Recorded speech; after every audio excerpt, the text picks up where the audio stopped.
2 months ago on this programme, Elizabeth Hudson was here. She was telling us of her shock at finding out that her ex-husband, who's serving a prison sentence for assaulting her, could be released early. So, on that programme, we put her fears to the Justice Secretary, Shabana Mahmood, who confirmed that he was eligible for early release because he was jailed for assault, which was not specified as domestic abuse. Yes, that meant he qualified. Here's what she said. The way that the emergency releases work is in order to make the change in a legal way, you have to target the offences and not the offenders directly. And there isn't an offence of domestic abuse specifically. The offences that are most closely connected to domestic abuse cases, such as stalking, coercive control, non-fatal strangulation, all of those are excluded from the emergency release measures. But it won't cover all of those other offences that take place in a domestic abuse setting, but are offences of assault. Well, since that interview, things have moved on.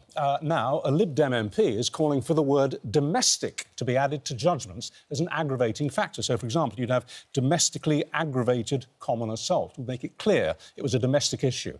And that's to ensure, obviously, that domestic abusers stay in prison and don't get early release due to this loophole. Yeah, well, Elizabeth Hudson and the MP who's proposing this, Josh Babarinde, join us now. Very good morning to you both. Good morning. Josh, explain for the viewers what you're proposing to do, because when the early release scheme was announced, we were told, Elizabeth understood, domestic abusers would stay behind bars. It's not happened, has it, as we know from Elizabeth's case? Precisely, and so many victims and survivors are being let down by what is a loophole in the law. Now, I've pushed the government on this many times in the House of Commons. There's an acknowledgement that there's a gap, but they haven't filled it yet. So I've taken things into my own hands and put forward a new law to help patch this up. And in much the same way that we have, say, racially aggravated offences and religiously aggravated offences, what I'm calling for is for domestic abuse aggravated offences. What that means is we can convict people specifically for, say, racially or domestically aggravated assault. And what that means is we can then exclude that from an early release scheme, something that we can't do right now. It's our job on this programme, Susanna and I and the other co-hosts, to kind of pick holes in arguments and say, well, hang on, well, what about this and have you thought about that? I have to say it's very hard to pick a hole in your suggestion. It seems eminently sensible and simple.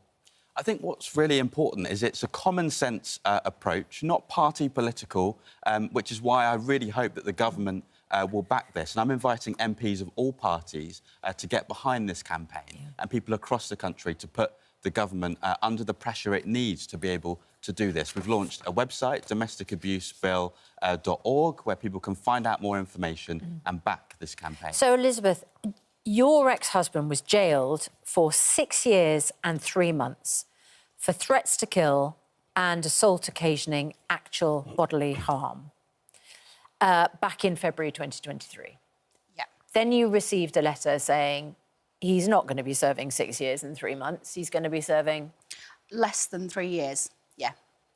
Initially, they were going to release him this month under tagging home detention curfew. That was scrapped, but he's still eligible for a 3 months reprieve on his sentence under the SDS 40 scheme. So what people find absolutely astonishing, and we pressed the Justice Secretary on, is if a man is abusing, assaulting, threatening his wife or his ex-wife, surely that is domestic abuse. And why is he eligible for early release? Yeah, the mind-blowing thing is that domestic abuse doesn't actually exist in a legal context.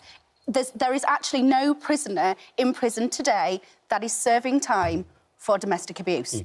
They are serving time for certain offences, but it doesn't exist in our legal framework. So when the Justice Secretary and the Ministry of Justice say that the early release won't include domestic abusers, they simply can't guarantee that, can they? No, and that's why they've then fudged it and came up with this list of closely related offences, when anybody that's experienced domestic abuse knows that the whole host of offences that domestic abusers commit is huge. So this proposal notwithstanding, you are still looking at a June exit from jail. Yeah. For your ex-husband, who horribly assaulted you. I can't think of a more definitive domestic assault, actually. Yeah. How are you feeling about that? Have you adjusted to it? No, it's horrible. It's absolutely horrible, and I feel incredibly let down by all of the systems that are supposed to protect us. It's been a nightmare. It really, really has. So, Josh, how do you get this through? You're a Liberal Democrat MP, you're not part of the government. How much support? There might be a lot of sort of moral support and people instinctively thinking this makes sense. But there will be people watching thinking, you know, if you're not part of the Ministry of Justice, how much influence do you have? Well, this is an issue that goes beyond party politics. Yeah. I think what's really interesting is that since I proposed this bill, I've had MPs who are Labour MPs, Conservative MPs, and, of course, Liberal Democrat colleagues get in touch and say, this is a common-sense approach. The government really needs to close this loophole, and this seems like the way to do it. So the way forward is later on today, I'm going to be going into the House of Commons chamber and putting the Justice Secretary on the spot and saying, look, you said you want to close this loophole. Well, here is a solution right here. Will you back it? Will you work with me? Will you work with survivors like Elizabeth to achieve justice for survivors and respect and protect them in the law? And if they nodded to that, how quickly do you think it could come into effect?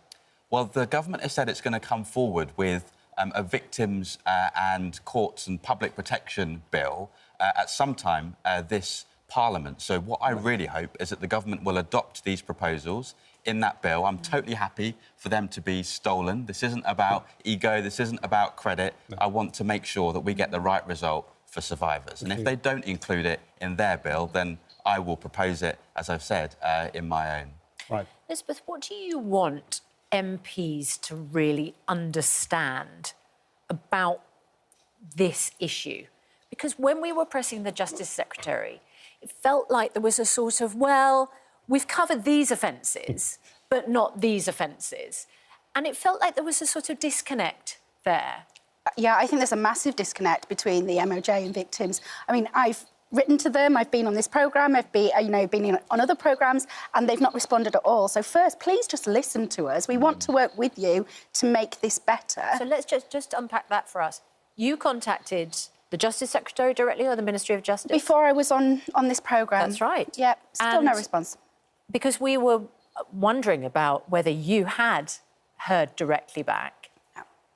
You have not had, despite 2 interviews on this programme and our interview with the Justice Secretary. Absolutely. You have not heard back from the Ministry of Justice? No. Not even a holding message we'll get back to? No. Well, I got a kind of confirmation that they'd received my email. No, but nothing else. Nothing, I think I remember that you'd else. received that confirmation already at that time, and this is 2 months on. Yeah, yeah, and what they don't understand is that we need stability. Victims need that security and that stability. We've been through so much that release date is so important that you can't play fast and loose with this stuff. It's massively, massively upsetting and distressing for victims. What is uppermost in your mind in terms of your concern about this? I mean, obviously, the assault on you was violent, vicious, terrifying. Yeah. He said he was going to leave your children orphans. He said you were going to die on the spot. It was just appalling. Yeah. And you've somehow managed to come back from that and get your life sort of back on track. Are you most concerned about your own potential security if he comes out early in June? Or is it more a sense that he's not receiving the due punishment that he should have received for what he did? It's a mix of all of those and the bigger picture that this is just not right for all victims. I mean, this policy that Josh is trying to push through is exactly what's needed. However, it's very likely that it's going to be too late for me. But for victims moving forward, when we know that we're not going to have prison places until 2030, is it, that we're going to have the prison places? This is going to keep happening, keep happening, keep happening. Yeah. We need those safeguards in place, and this is critical for that. We will go back to the Ministry of Justice and ask why they haven't responded beyond a holding email saying thank you very much for your email, and we'll come to it in due course. Josh, thank you very much indeed. Elizabeth, thank you. You're welcome. And our hearts are with you, as you know. Thank you. Thanks so much. Thank you for coming in. You. If you're affected by any of those issues, you can find advice and support at itv.com/helplines.